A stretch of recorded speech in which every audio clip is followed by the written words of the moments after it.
Hello and welcome to another 5-minute drawing lesson. This is the final part in the perspective drawing series that I've been doing. It's a bit of a whiz through perspective, but hopefully you found some useful tips. Just to recap, we did 1-point perspective, which is useful when you're drawing things from the side or the front. 2-point perspective, good for drawing things that are turned slightly so you can see two sides. And 3-point perspective, which is useful if you're drawing things looking up or down at them. But how do we put all of the stuff we've learned into practice when we're out and about sketching? Here's a sketch that I did from life. When I sketched this, I will have sat down and looked for my eye line, which is here. And it's the only thing that's horizontal in the picture. And I will have looked for any features that lined up nicely with that, like the bottoms of the windows. Then once I've got this line, I know that the vanishing points are going to be sat on it. So you look for any vanishing points that might be there. And in this picture, although it's a 2-point perspective picture, there's only one vanishing point actually within the drawing, which is here. And it was useful to find the height of the gutter on the far side of the building and the angle of the chimney and the recesses maybe, but not much else. It didn't really help an awful lot, that one. The one that would have been useful is the one that gives the angle for the ridge, the gutter and the bottom of the building this way. But unfortunately, that's about a metre off to the right-hand side of the picture, so really no use to me. So how did I work out what that angle is going to be for all of these different features? Well, there's a combination of a bit of measuring and some guesswork. So it's never great to be able to say that you do it by guessing, but it's a sort of educated guess. And there are some things you can do to practice which will make those guesses better as you practice them more. But the first thing, the measuring part, I will have measured the height of this corner of the building and compared it to the height of that corner of the building using my thumb and pencil. And I will have measured the width of the building as well, just so that I could do a rectangle and know how much smaller it should be at one end than the other. And that would give you, get you quite close to what you need to know to be able to construct the 3-dimensional grid that you need. The next part of it is the guesswork part, and that's just, it comes with practice. After a while, you can draw a cube that kind of feels right. And I'll give you an example of some exercises that you can do. So here we have, I'll just pause this. So if you get some paper and a pencil and just sketch out various cubes and boxes done with differing amounts of perspective, so some that are very distorted like this one down here, and some that are less distorted like this one here that's more like an isometric drawing.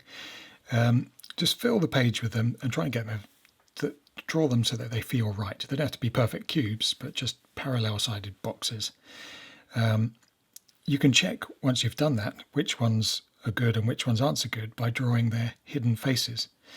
So here I've drawn in the hidden faces by making sure that the lines that I'm drawing, the hidden ones, correspond nicely to the other lines that are already there. So if we look at this cube in particular, every line on this axis is pretty much parallel, and this one's pretty much parallel to the verticals, and the same with these, because there's not really much perspective going on in this one, but it's like having a very long lens on a camera.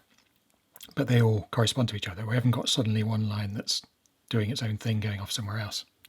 So that's why when I drew the hidden faces in, everything lined up nicely.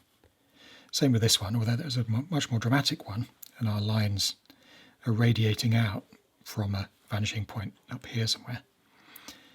When I added the hidden lines, they still met up properly and constructed the faces nicely.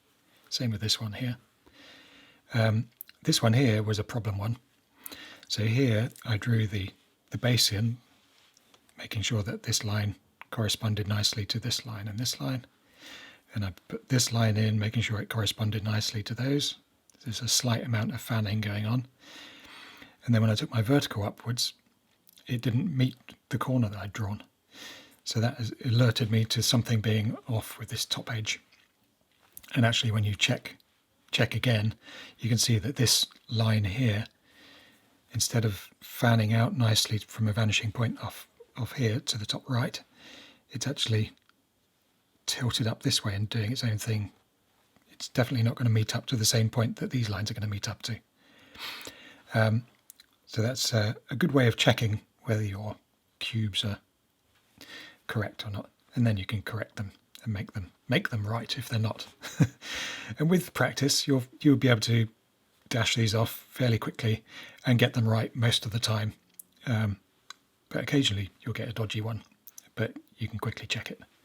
And this is a good three-dimensional grid, basically, for whenever you're drawing anything three-dimensional, especially buildings that are kind of cubes. You can quickly get one of these down that has the right kind of proportions for what you're drawing. And then once you've got that, you've got this framework which you can hang everything else onto. So stick a roof on top. And then once you've done that, when you are doing your roof, make sure that the ridges correspond nicely to the other parallel lines that you've drawn, that they all go off to the same vanishing points. And then you can drop in your windows and doors and any other features. But that's the nice thing. Once you've got that very faint box in that you know is correct, then everything else should drop into place fairly happily without too much bother. It's kind of the hard work's done for you. And that's kind of leads me into my next film, which is going to be all about drawing complicated things by reducing them to simple forms, 3D forms, so that you can then draw them from any angle you like, which is a really useful skill to have, especially if you're drawing from your imagination. So that's the next one. But for now, I hope you enjoyed the perspective series. Practice drawing your boxes, and I'll see you for another one soon.